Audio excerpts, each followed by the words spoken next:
Welcome to Home Cinema and Tech Review. In this static shot, I must say, you are going to see on the right Epson LS650, which is my own projector, and it's coming from evsinemam.com from Turkey. It's Hisense PX3 Pro. What I'm going to do in this video, side-by-side comparison, but a quick comparison. Longer comparison is in the other channel that I create content for Turkish. I will leave the description or the link in the description so you can watch the second video, but this video will give you enough of an information. Okay, so let's get started. So Hisense PX3 has a lot more contrast, and reason that I do something like this is basically I'm going to stop the video and we're going to look at the scenes. Amount of contrast difference from left to right is day and night. I repeat, day and night. And amount of sharpness, I don't know if the Panasonic GH5 with the highest bitrate settings can pull it off and show it to you, but it's easily recognizable, the sharpness of the C. And by the way, the Epson is 18 out of 20, probably high resolution mode. Let me just show it to you by the menu. When you go to the picture menu, super resolution is at its limits, okay? When you go from the Hisense settings, it's right now HDR dynamic. And when you go to the details of the picture mode, the sharpness is 20, but it's out of, I guess, 40 or 50, right? Yes, it's about 50 to 20. So you can still increase this, but normally you don't. I guess the 18 or 20 is far more than enough.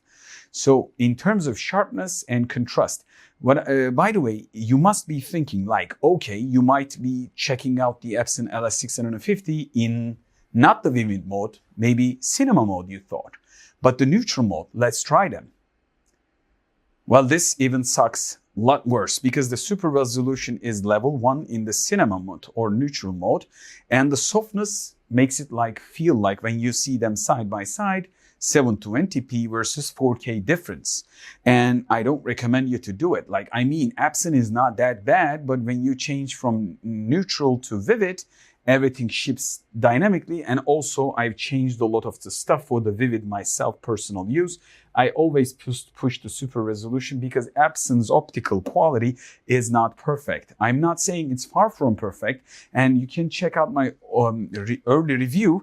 This is my own projector. I'm not trying to, reduce its value, but it's a value price performance product. So you're going to have giveaway and takeaway. When you do dynamic, your dynamic contrast increase, but also you're losing the blacks even more. And then your highlights are kind of gone in the detail. And cinema does not change everything. You can go again extremely soft.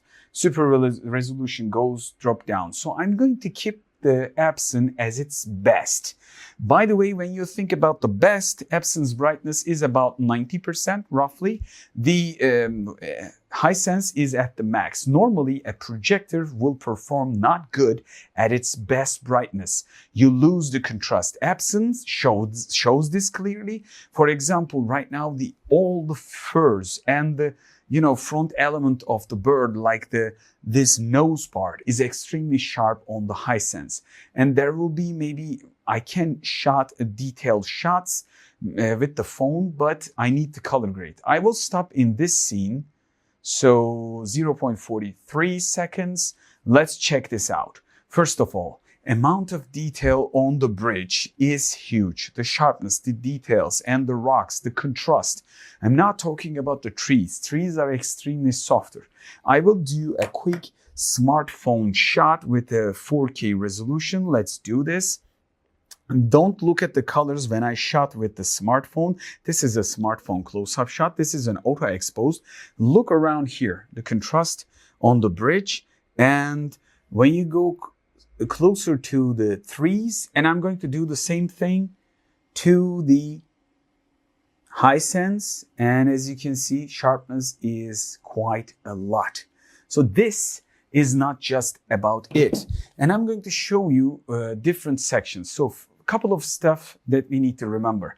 Epson LS650 is cheaper than Hisense PX3 Pro, and you might be saying, okay man, this is unnecessary comparison because this is expensive and this is cheaper.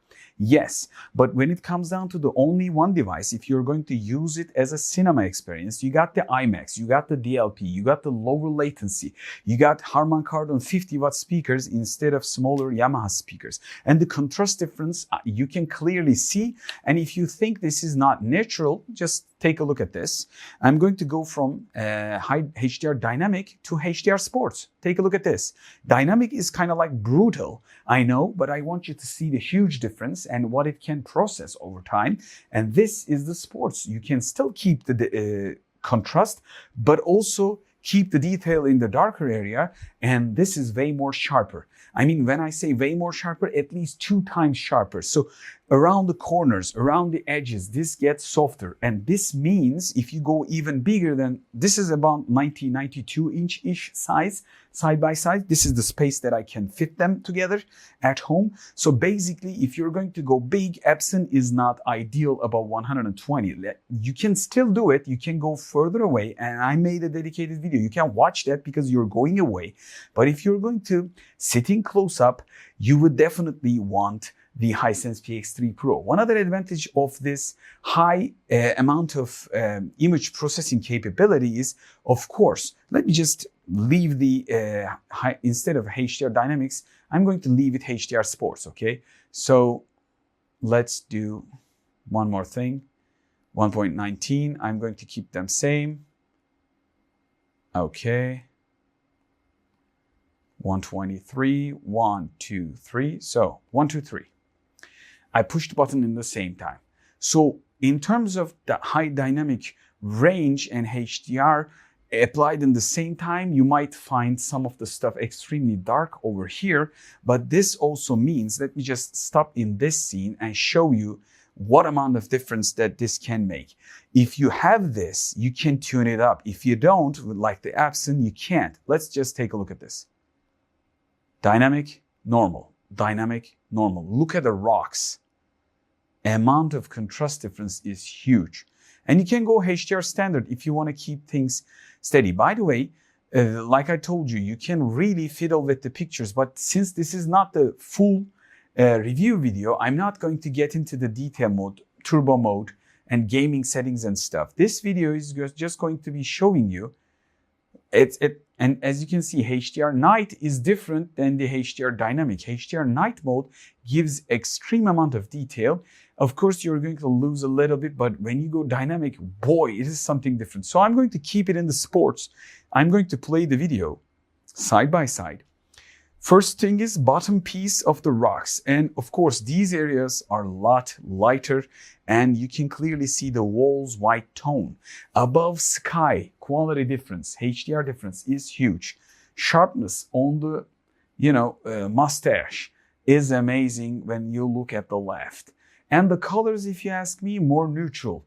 Epson's is going through the yellow stages a little bit instead of keeping it neutral, but it's in the vivid mode. If I do it neutral, then we will find out it's going to get a lot softer. I don't want the Epson to get extremely soft. That's why I'm trying to keep the Epson in the same leg, but in reality, it's not.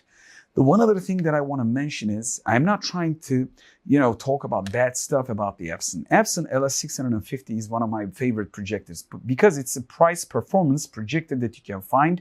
And it is a brighter projector that you can fill up 120-inch ultra short throw lenticular or Fresnel ALR screens and use them in the daytime. But that doesn't mean it's a cinema projector. It doesn't have IMAX. It doesn't have 3D. It doesn't have lower latency. And it doesn't have the high upscale capabilities. And it doesn't have internal good image processing unit compared to the Hisense PX3 Pro. All these things are making this a cinema projector, ultra short throw projector. This is a casual, just regular TV style bright projector. And when you talk about bright ALR supporting device, this could be still it. But when you see the picture quality, if you're going to buy only one device, I would go all the way this road. And one other thing is, reason that I'm doing this comparison, I am also looking for myself as a reference point when it comes down to the ultra short throw devices, because I'm using my devices to teach you. So I need to have better reference points. And clearly I knew the Epson wasn't the sharpest projector out there. We got a manual focus and we don't have the steps. We have only one lever. And when we focus on the middle, up and bottom pieces are going to like a little bit of out of focus, and this is doing the same. So these areas are a little bit out of the focus. So I'm going to go back, since we have a commercial.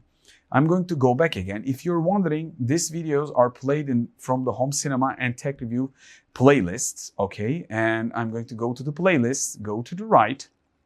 What I'm going to use, a video from gameplay. So I'm going to change the remote controls. Again, I'm going to hit it first.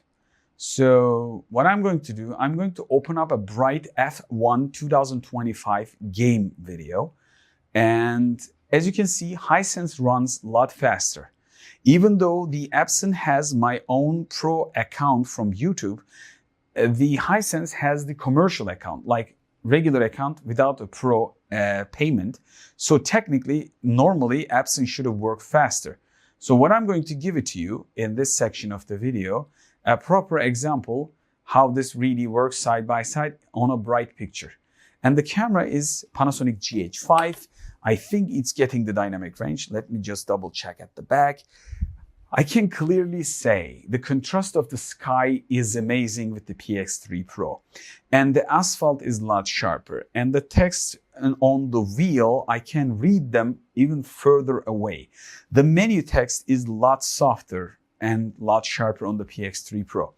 So when you look at side by side, one of the things pops onto your head. Like I told you in the early section, this is a cheaper product, but Epson LS650 is kind of like the product that people are talking about, but it's using a similar optical element. I haven't tested it.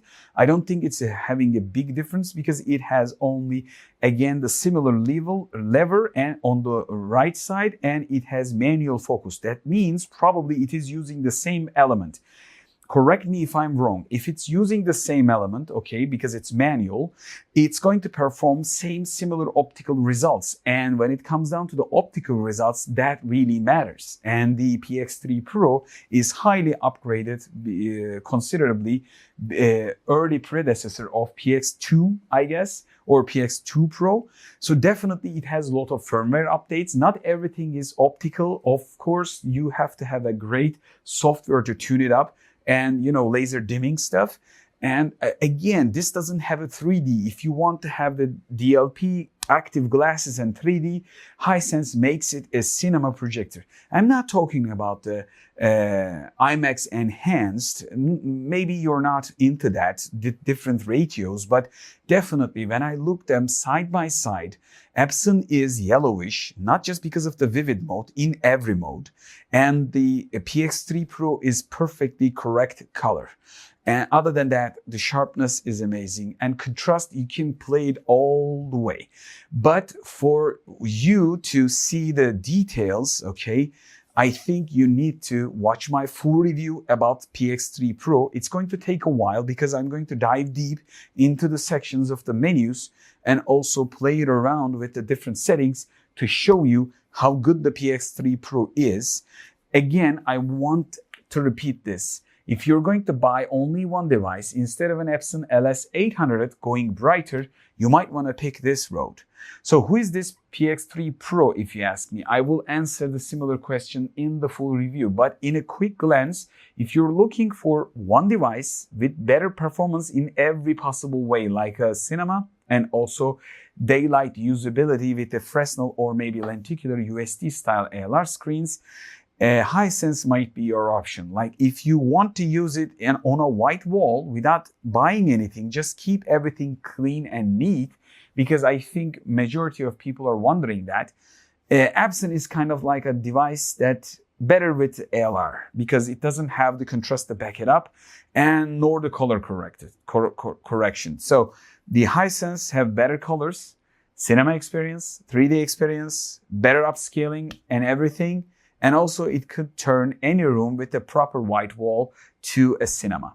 One more thing that I want to remind you, I have the color grade, the triple laser Hisense, and it might be a little bit of odd shape because of my wall, and also I did this video pretty quick, so arrangement was not perfect, I know.